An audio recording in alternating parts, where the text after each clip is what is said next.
Throughout history, royal families have been obsessed with maintaining the purity of their bloodlines. From the pharaohs of ancient Egypt to the monarchs of medieval Europe, the ruling elite often saw marriage as a tool to consolidate power rather than as a bond of love. In this pursuit of divine blood, generations of royals ended up marrying within their own families, sometimes cousins, sometimes even closer relatives, a practice that would have devastating consequences for their health and for the course of history itself. One of the earliest and most notorious examples comes from the Egyptian pharaohs, particularly the Ptolemies. Cleopatra VII, the famous queen of Egypt, was a product of centuries of intermarriage within her family. Her parents were distant cousins, and many of her ancestors married siblings or close relatives to keep the throne within the family. The Egyptians believed that their rulers were semi-divine beings, and marrying within the family was seen as a way to preserve this divine essence. Yet, the genetic consequences were severe. Historical records suggest that many Ptolemaic royals suffered from deformities, infertility, and shortened lifespans, a tragic byproduct of their obsession with bloodline purity. Moving forward to medieval Europe, the Habsburg dynasty of Spain and Austria provides one of the most striking examples of inbreeding in history. The Habsburgs ruled vast territories across Europe for centuries, and their power depended heavily on strategic marriages. To retain influence and wealth, Habsburgs married cousins or even uncles and nieces. One infamous figure was Joanna of Castile, also known as Joanna the Mad. She inherited a deeply intermarried family tree. Her father, Ferdinand II of Aragon, and mother, Isabella I of Castile, were distant cousins. Joanna herself married her cousin Philip the Handsome, cementing a pattern of intra-family marriages that would plague future generations. The Habsburg jaw, or mandibular prognathism, became a genetic hallmark of this dynasty. This condition, characterized by an elongated lower jaw and prominent teeth, was a visible reminder of centuries of intermarriage. But physical traits were only the surface. The inbreeding also led to a high prevalence of mental instability and infertility. Joanna's own daughter, Charles V's sister, Maria of Austria, suffered from a range of health issues attributed to inbreeding.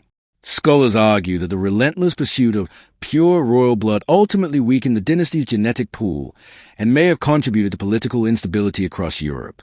England, too, was not immune to the perils of royal inbreeding.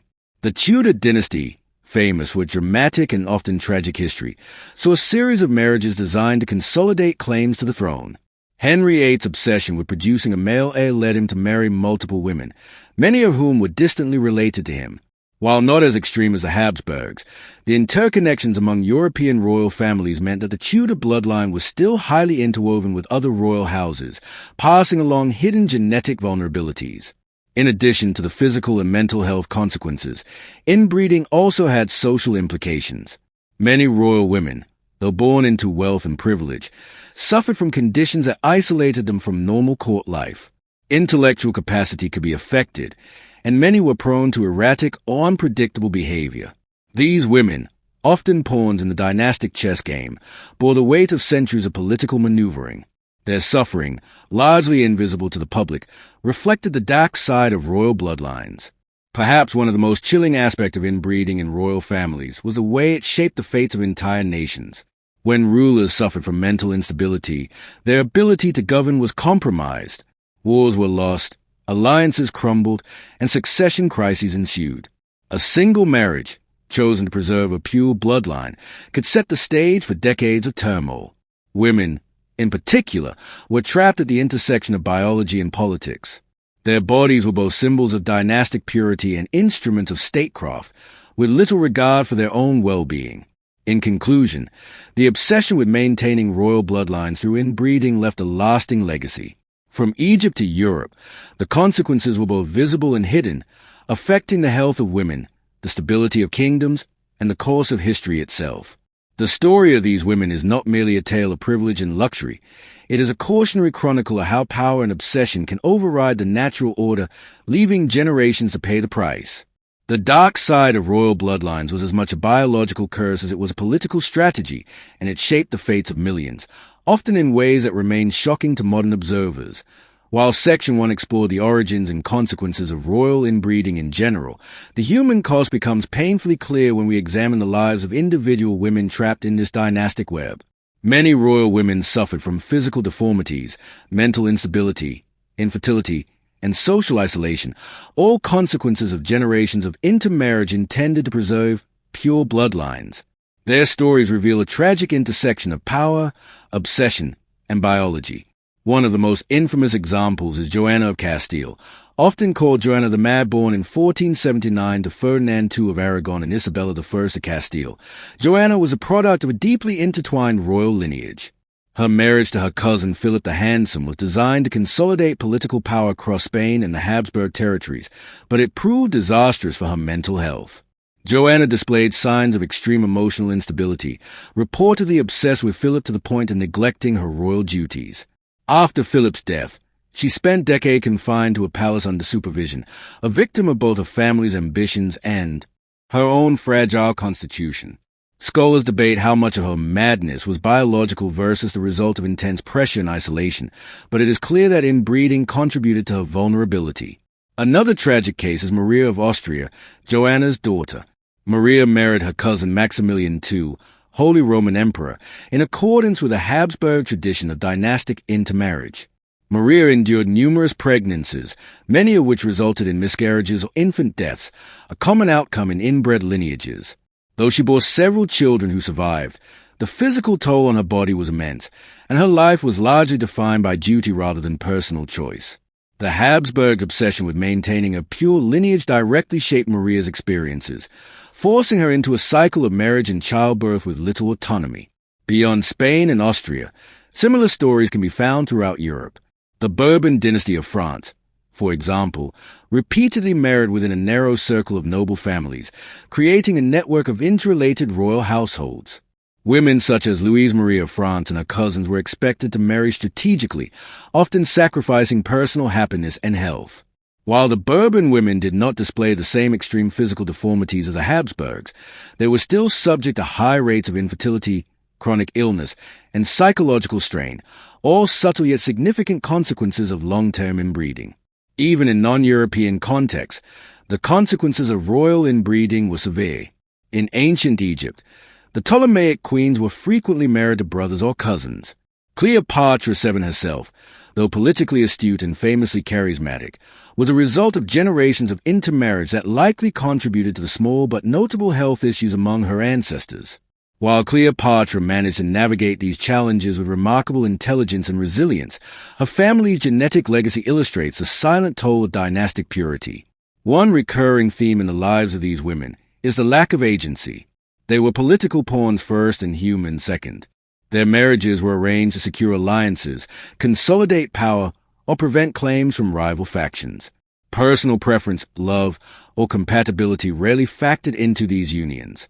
This lack of choice, combined with the physiological consequences of inbreeding, meant that many royal women lived lives of quiet suffering. Their bodies and minds bore the imprint of centuries of dynastic obsession. The medical and historical records indicate that inbreeding often led to specific conditions: mandibular prognathism, cleft palates, skeletal deformities, reduced fertility, miscarriages, and heightened susceptibility to genetic disorders were common among inbred royals. Beyond physical ailments, many women experience mental health issues, ranging from mood swings and depression to severe psychiatric disorders.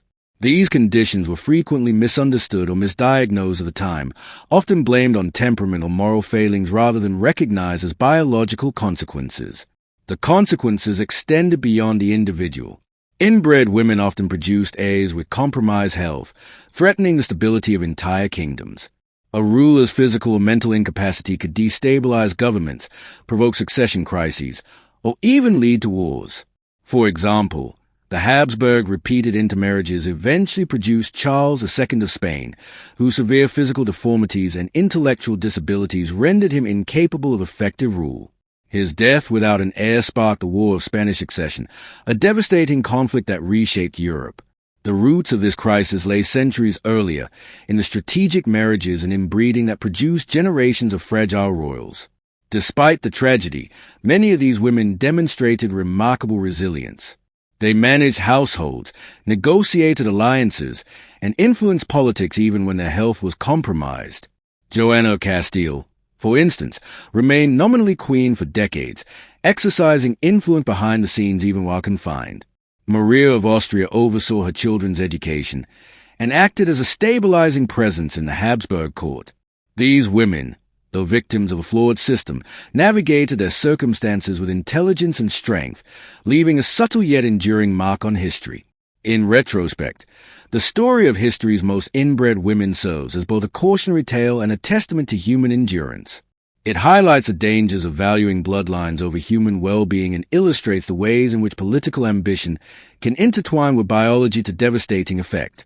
While the royal women of history were privileged in wealth and status, their lives were constrained by the very structures designed to elevate them. They endured pain, isolation, and uncertainty, yet many persevered, shaping the course of history in ways that continue to resonate. Ultimately, the dark side of royal bloodlines reminds us that power and lineage come at a cost. The obsession with purity, control, and dynastic advantage often inflicted suffering on the very individuals whose names history remembers. The women of these bloodlines, Joanna, Maria, Cleopatra, and countless others, were both symbols of royal prestige and tragic casualties of inbreeding.